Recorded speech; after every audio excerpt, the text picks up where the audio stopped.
Scott Derrickson returns to direct The Black Phone 2, along with Ethan Hawke, Mason Thames, and Madeleine McGraw reprising their roles.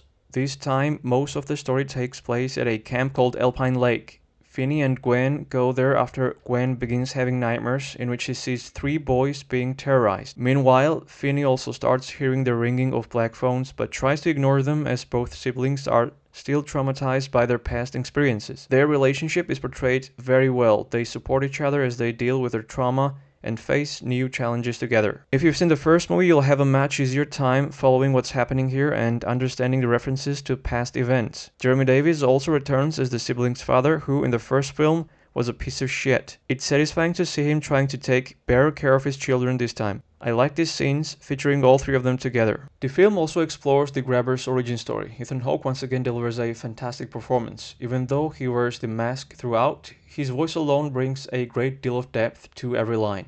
If you're wondering how the grabber returns in this movie given what happened before, I'll just say that the Black Phone 2 leans much more into the supernatural. The grabber now appears in Gwen's dreams, and the injuries inflicted there carry over into the real world.